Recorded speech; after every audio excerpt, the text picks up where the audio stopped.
Welcome to episode 2 of Loans and Drones. Today we are talking about perception. In this day and age, everybody is assuming they know somebody when they see them on social media or in the public settings. We have Kristy Sreenan on today. She is a rock star real estate agent, and I've been working with her for a while now, and I cannot believe that she is a solo agent and she's producing the amount of volume that she is. So with that being said, let's go.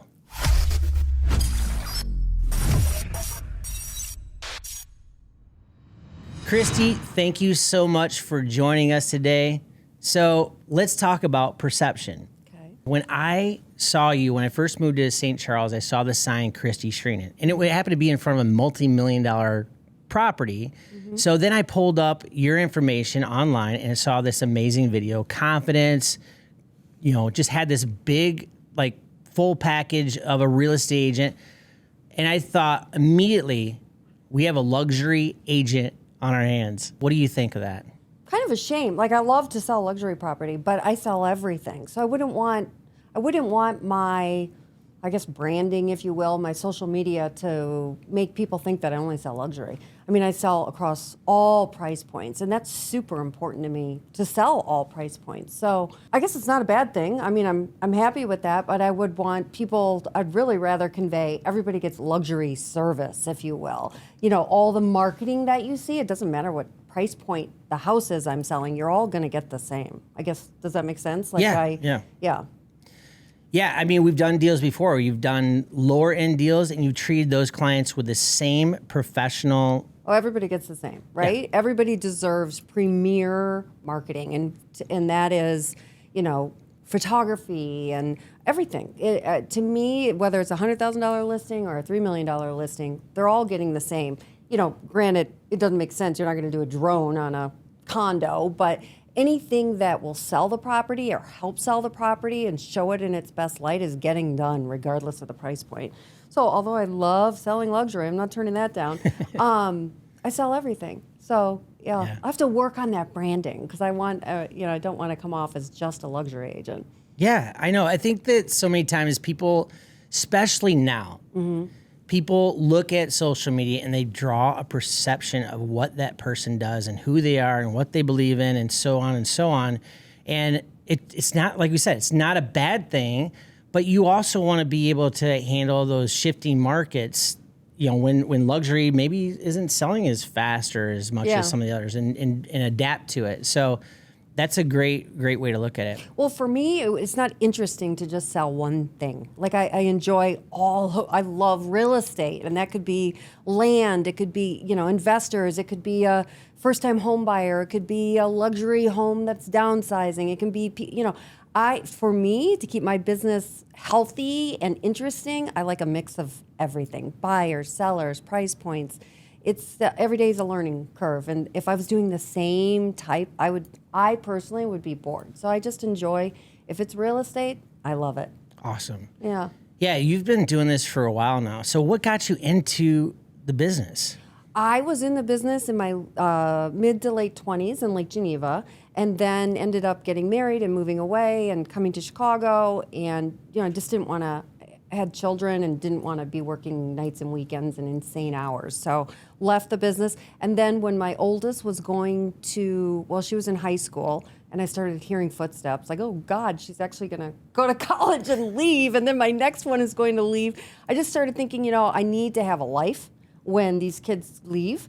And so when she was a freshman in high school, I said, you know what, I'm going to go back to real estate. I've always, it was a yearning in me when I left. I just missed it. I loved it. It was a natural thing for me. And so I thought, you know what, when she goes to college, I better be rolling in something that really interests me and keeps me busy and occupied. So I'm not one of those pathetic empty nester moms, right? Crying at home. So it actually worked because I started, I think when she was about a freshman or a sophomore in high school. And when she went to college, I was rolling. I was busy. I had another life going. So that's kind of what started it. And the catalyst also was, I think you and I have talked about this. We were selling a home, and I didn't know any realtors. And so I Googled, best realtors in my area, and I had 3 of them out, and I interviewed them. I wasn't impressed, okay? I wasn't impressed at all. And I was shocked. I was like, wow, these are the top producing agents? I think I better get back in this business. This is crazy. So I hired one, and I fired her in a week because she was terrible and was not honest. And I just thought, you know what? I want to do this. I miss it. And if these people are doing well, I know I can kill it. And, that's what happened. And you killed it. Well, something like that. I don't know. And still killing it. Yeah. This is one of the things I notice about you, and I don't think you can actually learn this. It's just instinctual. You have the ability to literally go into a market, turn on a light, and get business. That's just how I notice Kristy is.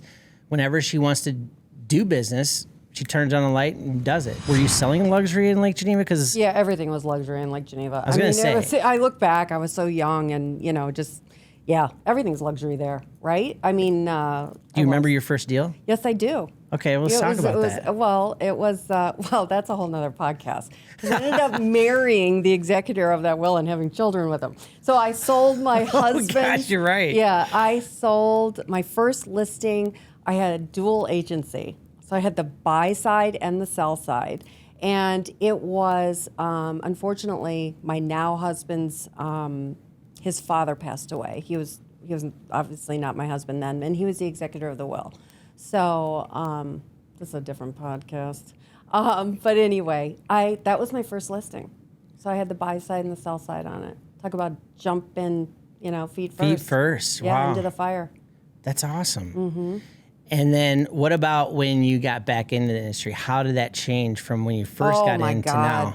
Totally different ball game. First of all, well, this is embarrassing. I didn't even know how to copy and paste. I didn't use a computer when I was raising the kids. It was a whole different world. When I sold in Lake Geneva, we had one dial-up computer in the office. We used to tape the printout of the house onto the window, and people would walk by our office and look at the listings. You didn't Google stuff. So so for me to get in the business again was like I had never been in the business, other than obviously some things never change. It's relationship based, it's how you treat people, it's getting the job done, it's marketing, it's all the things. But I had so much to learn about technology and about how to now sell a house. What can I do to, how can I serve my clients best? Yeah. I had a lot to learn initially. So yeah, there's huge changes. Yeah, my brother is going through that right now because he's back in the business. He created another company, and so he's learning it. Wow, I don't have to drive anywhere. I can actually use everything on computer based right now. So everything is at a touch of a button. So yeah, I mean, it's adapting, and that's what makes it interesting. Every day there's something to learn. Yeah, love it. I like the fact that you just said adapting too. So when a market shifts, how do you adapt to we can we can feel it and see it and smell it before you see it on the news, long before you see it on the news, right? And you just start, when you say adapting, you're saying switching from like a seller's market to a buyer's market. Is that what you mean? Yeah, yeah. You have to inform your clients. Here's what I'm seeing. Here's what's happening. And they trust you because they can see your track record, and you have to go with what's in front of you. I mean, you have to deal with what's happening today. Yeah. I think sometimes people listen to the national news and they're like, well, this is what's happening in real estate. It's like, well, that's not what's happening in the Fox Valley, and that's certainly not what is happening in your neighborhood. So let's narrow it down, and let me show you the facts and the reasons and what's happening, and let's take it from there. I mean, we're always competing against the media and what the media thinks, and you always get these armchair quarterbacks that are telling us what our industry is doing. We're on the front lines. Well, and I think more importantly, people, it's natural to hear either on a national level or the Chicago news, but it really gets narrowed down because certain neighborhoods are more desirable, or this one because of this, just a lot of different moving parts. And that's why you just sit down with somebody that really knows your area and go over the details and ask all the questions. You can see what's happening in where I live, Bill, is different than what's happening in your neighborhood. Yeah. I guarantee it. Yeah, and we're only 5 miles apart or something. It's different. Yeah, and if you think about what's happening in the city market is different than the suburbs. Yep. So like things are sitting a little bit longer in the city than they would be in the suburbs right now. It's just it's an interesting time to understand the markets when it comes to real estate? I always find it interesting, like little bizarre things show me the market's shifting, like in my office, we have a huge drawer. You pull it out and it's got lock boxes in it, right? And you start opening that drawer and there's no lock boxes, and you're like, well, we see it before it's ever on, it's like, wow. So, that's interesting. Or it's so full you can't even, they had to find a second drawer and you're like, dang, we need some listings, just things like that. Realtors who are doing it every day in your marketplace, those are the people who know. Those are the people you need to ask the questions about for your home and, what it's going to do. Don't listen on the national level. Yeah. Or just, we start getting emails trickled in, price reduction, it's like we're seeing things before you see it. And before, That's great. Doing that type of volume, why are you an individual agent? Because I'm a control freak. I don't know. I want service, and my word is everything. So if I have people working for me, then if something falls through, I wasn't there to, I just want to be the only person you're answering to. Now, I have admin help, obviously. I have admin help. Yeah. But as far as, and showing help also, I have an assistant that can help with showings because sometimes you just can't be two places and at the same time. So I have someone help with showing sometimes. But I just want to be there. I want to be the person you call when you have an issue or you have a question. I don't want it passed down. I don't want to tell you that, you've hired me and then 4 other gals show up in the course of a month. It's me.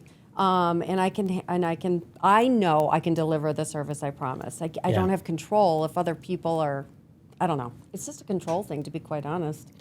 Yeah, I can understand that because we're hitting dollars that, a lot of teams are hitting on our side too, but I can't get away from the control part of it, So that is hard. And well, I'd rather have less. I'd rather have lower numbers and deliver the service that I'm comfortable delivering with. Right. I don't need to double my business. I like what I'm doing. I like being busy. I like handling each client individually. I completely understand because I think, and this is not to hit on, other teams that are big and they're trying to build, but I just think that in a market like this, that this is going to be a level up moment. We're moving into this 2024, and about half of the people in the mortgage side have left the business. And there's people there's a mass exodus of real estate agents that are leaving. Mm-hmm. So with that being said, you have to adapt, like that word we were talking about, adapt to the market, and it's going to be a level up. If you don't have the service, and I'm sorry, it's going to be one of those moments where you may have to either cut some ties with some people on your team, or, the service is a huge deal right now. I think that's where, when you run into a recessionary market, that's where you see the service level up across the board because you get the A players and A listers that are in there, Yeah, I don't, it's interesting because when people ask about, you go on an interview to get a listing and they'll say, well, how are you different than the other realtors? I have no idea. I'm in my own lane. I run my own business. I know what I'm doing, and I expect excellence out of myself and the promotion of your property or helping you buy one. I don't know exactly what they're doing with the teams. It's just, I'm in my own lane. Well, I like what you're saying because what I tend to do is I'm a competitor, right? So what's your why of what you do? I like to compete. I like to be first. I don't want to be second, right? Like the Ricky Bobby, right? I don't want to be second. But so that's just what drives me. Everybody's got their own ambition and drive of why they do what they do. And that's just for me. It's the dollars come later. That's not, so some people go after the dollars. Some people go after the fact that they like to be around people and they like to service all different kinds of business. Yeah. Like yourself. I think that's amazing. I wish I had that. I wish I had the fact that I could put the blinders on and not be like the shiny lure, loan officer that's getting hurt every 5 minutes when I see a real estate agent working with another loan officer, Yeah. So kudos to you on that. I think the why changes, right? Really? As your life changes and different reasons, Well, what's your why right now then? Well, I got one more in college, so that's a why, Yeah. I just enjoy helping people. I know that's kind of trite, but it's true. Your daughter is now getting this, so you're leaving a legacy, And by the way, her daughter is All-American track star from Tennessee, so go Vols, right? Yep. So she is now getting into the race of real estate. Mm-hmm. What would you tell her as a new agent? What would you say to her? Don't let people tell you what you are and what you're going to be. And I guess that's not just for real estate, right? If you're looking for real estate advice, that's just advice. People will say, oh, you're so young, you won't sell, or you don't know anybody here, or, you work another job, how are you going to, I don't let people tell you what you're going to achieve. I think that's something like looking past as you get older, right? If you had a do-over, you wouldn't let this happen or that happen. I used to let people tell me, put limits on me. And I would tell her, hey, somebody's got to be Rookie of the Year. Why not you? Just don't let other people, because she's 24, right? So Right. she's young. And I know plenty of people have plenty to say about that. But I would tell her also, keep in mind, remember, all those people sitting around the office giving you advice, they're not out there selling. That's why Right. they're sitting around the office giving this 24-year-old advice, right? Don't listen to them. Right. You create what you want to create because you have all the power within you to do it Oh, I love that. easily. I like how you said, why not? Like, Yeah. my niece is in New York, and she's hanging out with a lot of people that are young, but they are making a ton of money because they're saying the same thing. They're saying, why not? Right. Like, that's the beauty of this world that we live in. Everything is at a click of a button. You can be an entrepreneur tomorrow if you wanted to do something. So don't let the world tell you what you should do. So I think that's a great words of wisdom from somebody that has earned her keep in this business. All right, now we're going to shift. We're going to go into a little bit of just 3 questions that we ask. If you could hang out with anybody today in the world, doesn't matter if they're alive. I wish you had told me these questions before I came This in is here. the beauty. This is the beauty. If anybody in the world? In the world today, you could hang out with and have dinner with. Who would it be? My dad, who passed 15 years ago. I mean, that's, Wow. yeah. So good, close relationship with your Yeah, dad. incredible. Taught Okay. me, yeah. Okay. Almost everything I know. Are you serious? Well, I mean, he taught me how to be, right? I mean, both parents do.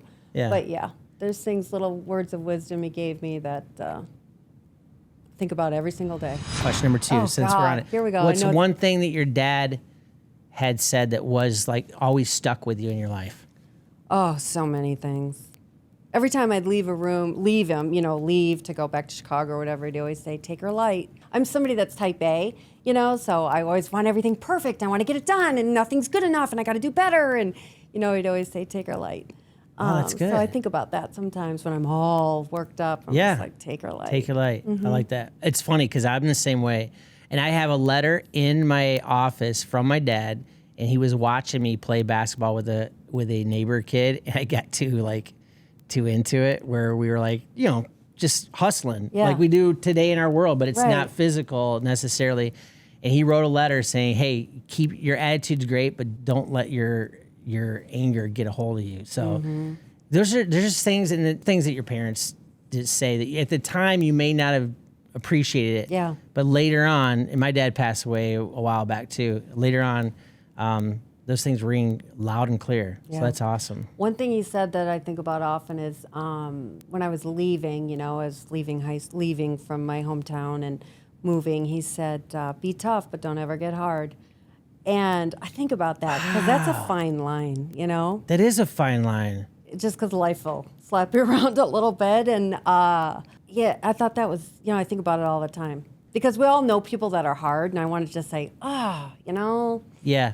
I wonder if you could back that up because you did cross that line and now that's who you are, Yeah. I'm never going to let that happen. That kind of goes with perception too, Yeah. So how people perceive you. Like Chris, one of our guys, said it earlier. He said the first impression is how people see you. The second impression is what comes out of your mouth. So thanks, Chris. Yeah. Third It was question. really good. Favorite food? Oh, French fries. French fries. Yeah. That McDonald's. came out quick. Yeah, that's so easy. So you can have French fries a day? No, I am not.